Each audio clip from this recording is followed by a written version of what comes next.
بسم اللہ الرحمن الرحیم۔ السلام علیکم۔ صادق آباد میں بارش کی بوندیں ابھی گر رہی تھیں۔ وہ گلی کے کونے پر پہنچ کر ٹھٹک گیا۔ اس بزرگ کو اس نے گزشتہ روز بھی ایک ٹوٹی پھوٹی میز پر کچھ سبزی اور چند قسم کے فروٹ فروخت کے لیے سجائے دیکھا تھا، اور دوبارہ دیکھے بغیر گاڑی گلی میں گھر کی طرف موڑ لی تھی۔ آج وہ پیدل تھا۔ اس کے ٹھٹکنے کی وجہ 10-12 سال کا ایک بچہ اور پاس کھڑی اس کی ماں تھی۔ بارش سے بے نیاز کسی گاہک کی آس میں ان کی نظروں میں آس و ایاس کا ملا جلا تاثر تھا۔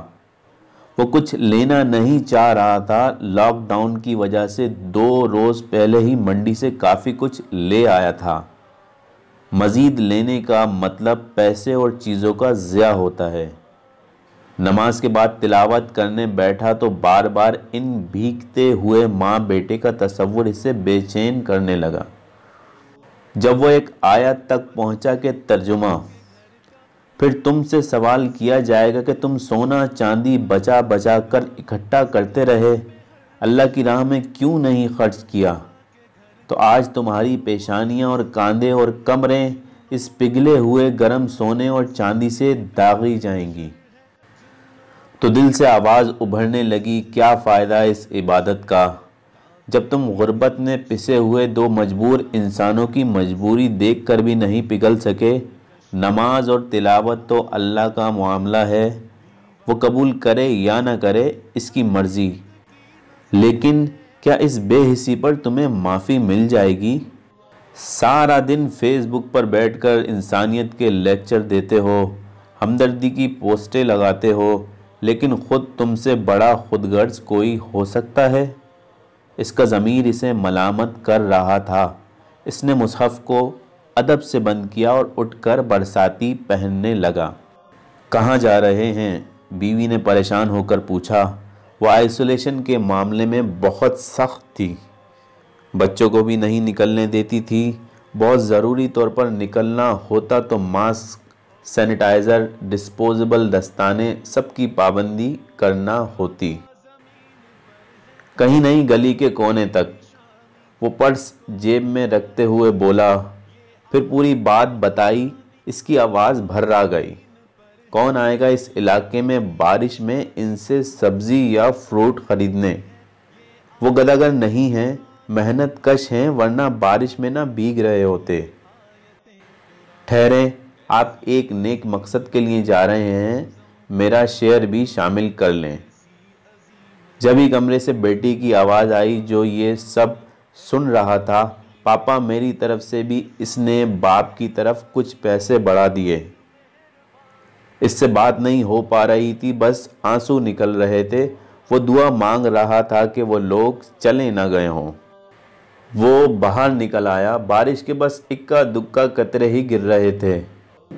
گلی کے کونے پر ماں بیٹا اسی طرح پھلوں اور سبزی کی میز کے آگے بھیگے ہوئے کھڑے تھے۔ کوئی گاہک دور دور تک نہیں تھا۔ پاس جا کر وہ بچے سے ہر چیز کا بھاؤ پوچھنے لگ گیا۔ جبھی وہ بزرگ بھی کہیں سے آ پہنچا۔ بھائی، سب فروٹس اور سبزی کا کیا لگاؤ گے؟ اس نے پوچھا۔ تول دوں صاحب۔ وہ خوش ہو گیا تھا۔ عورت بھی اپنے میاں کے قریب آ گئی تھی اور حیرت سے دیکھ رہی تھی۔ نہیں، ایسے ہی بتا دو، حساب کر کے اپنا منافع بھی شامل کر لو۔ مجھے سارا سامان لینا ہے، منڈی نہیں جا سکتا، کرونا پھیلا ہوا ہے۔ وہ آدمی تھوڑی دیر حساب لگاتا رہا، پھر بولا، سر 1000 بنتے ہیں، کوئی رعایت نہیں کرو گے؟ اس نے ٹٹولا۔ آپ دوسرے گاہک ہیں، صبح سے ایسا کریں 200 کم دے دیں، میرا بھی وقت بچ جائے گا۔ اس نے پرس سے نوٹ نکالے اور اس کی طرف بڑھا دیے۔ ٹھیک ہے، جتنے تم نے پہلے کہے ہیں اتنے میں ہی دے دو۔ شاپر میں ڈال دوں؟ الگ الگ نہیں، انہیں ادھر ہی رہنے دو، اب یہ سامان میرا ہوا۔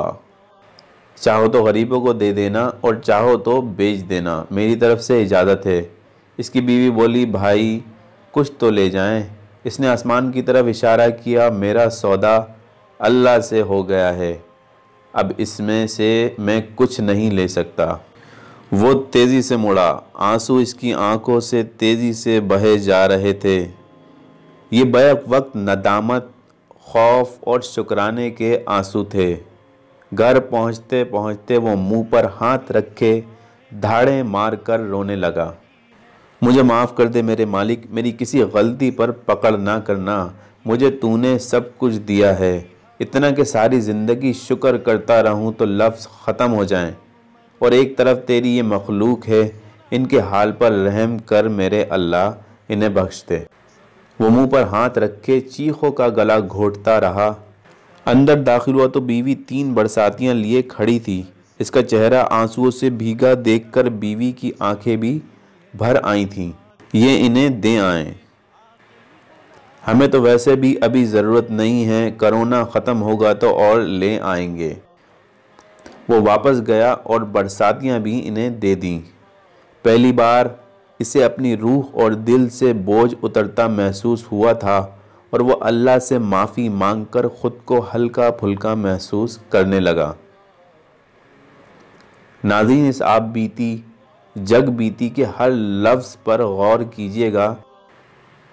یہ ویڈیو دیکھ کر چند افراد بھی اس راہ پر چل پڑے تو مجھے یقین ہے کہ وہ غفور الرحیم اس بہانے ہماری بخشش ضرور کر دے گا۔